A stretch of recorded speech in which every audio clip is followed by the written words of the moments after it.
Hello and welcome to the sideboard here at the StarCityGames.com Players Championship 2016 edition. I'm Nick Miller alongside the best dressed man on the SCG Tour, Todd Stevens. How you doing? I am doing wonderful. Nick, how are you doing? Pretty good. You qualified as a seasonal point leader, or not a seasonal, a yearly point leader. Right. You know, all year long you were at every open. Working hard, getting there. You did a lot of work early in Season 1 in Modern. Naya Company was the deck of choice then. You're playing something completely different in Modern for this event. Yeah, Naya Company then was a really good choice because of Splinter Twin. It was really good against the card Lightning Bolt, but now with Splinter Twin out of the format, and we've also gotten some new tools from Oath of the Gatewatch, we're changing it up. Yeah, Eldrazi have taken over from the original build that got banned to the banned Eldrazi. Now, Eldrazi Tron is the choice you have brought to the table. You've been playing banned Eldrazi a lot on the SCG Tour. Now you've gone up the chain, putting the Tron lands in as well. Yeah, it's just Eldrazi Tron has a higher ceiling than Bant Eldrazi when you do hit turn 3 Tron, which happens some games, like you're just really going off. But it also has it just has a solid mid game as well, just like Bant Eldrazi. Let's dive into the deck because you got some pretty interesting choices going on here. Now, of course, you can't say Eldrazi without thinking Thought-Knot Seer. This is the card that makes Eldrazi Eldrazi. Yep. Matter Shaper. The interesting card to me here is 4 Hangerback Walker. Yeah, Hangerback Walker is just kind of a glue card. It's not really ever bad against anything. It's not ever a spectacular card, but it can just do so much. Sometimes you need to use your own removal spells on it because you need blockers for Inkmoth Nexus. Sometimes you're just playing your creatures and your opponents try to wrath your board, but your Hangerback tokens still survive. It's good early. It's good late. When you have a lot of mana, you can sink into it. It's just a solid card. Okay. Going along with Matter Shaper, kind of giving you that Wrath resilience. You know? Move on to the next slide here. We're going to see some more Eldrazi, of course. Reality Smasher usually going hand in hand with Thought-Knot Seer. But you also got 3 copies of Endbringer. That's a lot. Yeah, Endbringer's kind of the card draw engine for whenever you do have your Tron online. 3 copies may be one too many, but if you can land Endbringer on tap with it, it just automatically takes the game over. Yeah, I have seen that card demolish some strategies on 1 card alone. Now, of course, you got an Ulamog in here as well. It's kind of your high end. Right, and there's a lot of decks that you can survive enough turns to be able to find your Tron pieces and cast Ulamog. Okay, moving on. We shall see Karn. Now, Karn, usually a 4 of in Tron decks. It's weird to see 1 copy. Yeah, it's just kind of there.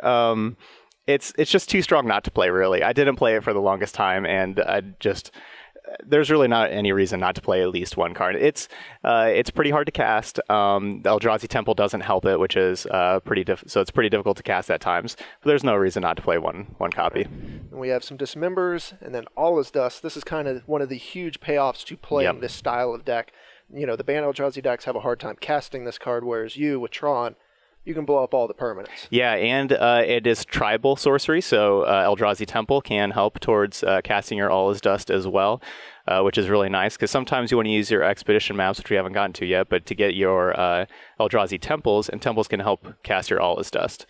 All Is Dust is your best card against decks like Jund. It'll just take everything out from their Liliana the Veils, Tarmogoyfs, Dark Confidants, everything. Just gets rid of everything. Yeah, just a super powerful card when all of your permanents are colorless. No one else's are. Yeah. Blood Moon is really picked up in Modern, and so a lot of people like to fight a deck like this with Blood Moon. All Is Dust takes that problem out. You'll get to your lands eventually. You've run like 24 of them in this thing, right? Yep. All right, so speaking of which, there's your Exhibition Map and some Relic of Progenitus. This kind of the Tron stylings here. So you kind of get the benefits of that, being able to hate Dredge and have your land search in those 2 cards. Yeah, you can't really beat, like, without Relic of Progenitus, it's not really realistic to beat Dredge game 1. Dredge is just such a good deck.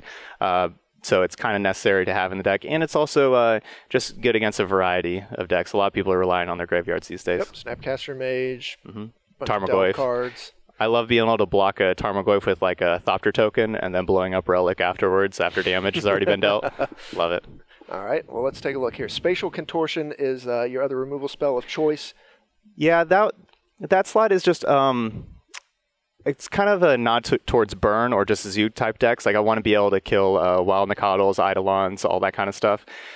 It's possible I should have that slot should be kind of mixed in with Warping Whale a little bit. Warping Whale's really picked up in value with Dredge being really good to be able to counter Catharic Reunions or exile Bloodghast.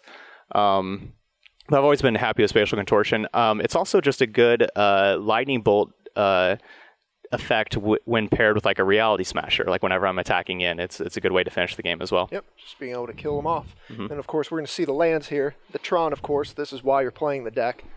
Gives you all the mana. We'll move on, and then we're going to get to see some pretty fun ones here after this page. We got Cavern, which I assume is naming Eldrazi. Yep.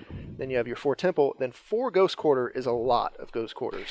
Yeah, the one deck I really struggled with is Valakut, just Valakut strategies, and so Ghost Quarter is going to pair with one of my sideboard cards for my best option against that deck. There's also just a lot of utility lands in Modern right now, from Inkmoth Nexus to Creeping Tar Pit, Raging Ravine, all that kind of stuff.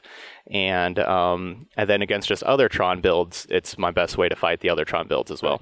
Plus, there's just not a ton of basic lands. You can often just turn this into Wasteland at some point in most modern games. That's true. So moving on. Gemstone Cavern, card you talked about in your article this week. Yep. Talk about this card along with your basic wastes here. I guess these are just Path to Exile targets. Yeah, they're the basic wastes are Path to Exile targets, or even Expedition Map. Like maybe my opponent plays Blood Moon, I have Thought-Knot Seer, stuff like that, and I can use Expedition Map to go get my basic waste to be able to cast them. So they're definitely necessary, or fighting other Ghost Quarters for my opponent. The Gemstone Caverns replaced Seagate Wreckage, which I've usually played in the deck. I liked Seagate Wreckage as a 1-of to be able to get with Expedition Map. But just the power of Gemstone Caverns in the early game is just undeniable. In my article, I talked about how it's almost like a Mox Diamond that you can use in Modern. And so even though it's somewhat awkward sometimes when you're just assembling Tron, because it's just like the 1 extra mana isn't that big a deal, but it's really the best in the games that you don't have Tron immediately. Sure. Just being able to have your creatures out a little earlier is going to be pretty good. Let's move on to the sideboard here. 4 Chalice of the Main, 4 Surgical Extractions. It's kind of clear these are the cards you want. What are the matchups you want these for? All right, let's start with Surgical Extraction, because I was kind of talking about that with Ghost Court a little bit. So Surgical Extraction's not only wonderful hate against Dredge, usually want to take Prized Amalgam. That's what I found out. Like, it's just always correct to take Prized Amalgam with the first Surgical Extraction. But it's my way when paired with Ghost Court to take out Valakut, the Molten Pinnacle, and the other Tron lands from my opponent. Chalice of the Void is, I have a lot of experience with that card, obviously, with White-Red Prison. But it's the best against Infect and Burn, and then some other decks, kind of like the Blue-Red Kiln Fiend deck, Death Shadow aggro, elves, just a random assortment like that. Yep. There's most of the metagame it's not that effective against, but the decks you do want it with, it's very good. Yeah, the decks where you want it, it's usually the best card in the matchup. Plus, I got to mention the Gemstone Cavern equity. Sometimes you get to play it on the first turn. Right, yeah, and so that's nice. I don't have the Simian Spirit Guides anymore, so I don't get to play on the first turn regularly, but it's still a good card to have. All right. Now, this one caught me off guard. Maskless Collar. Take us through what's going on here. Well, it's just an adorable puppy. That's why we're playing. That card's actually, I've actually loved that card. So the lifelink is really important in matchups like Burn. Those or any kind of aggressive deck that's trying to kill you. Sometimes you need a 4/4 lifelink, 5/5 lifelink. It's really good.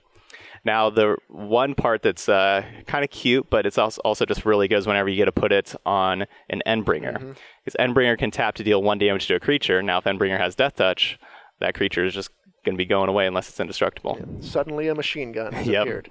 Yep. All right, I like that interaction. Let's see what else you got here. 2 Spellskite, another All Is Dust, and a Pithing Needle. Spellskite, I think, just has earned its spot in most decks at this point, with Infect and Death Shadow being real threats. Yeah, it's basically necessary. I had it in the main for a while, just never really liked it against almost everything, but Infect and the Temur Battle Rage decks are just too good that you have to play it. Another All Is Dust, just catch-all here? Yep, another catch-all against any kind of creature strategy going wide, or just random like Blood Moon decks, or really basically specifically Jund. It's one of my best cards against Jund. Pithing Needle, what are we naming here?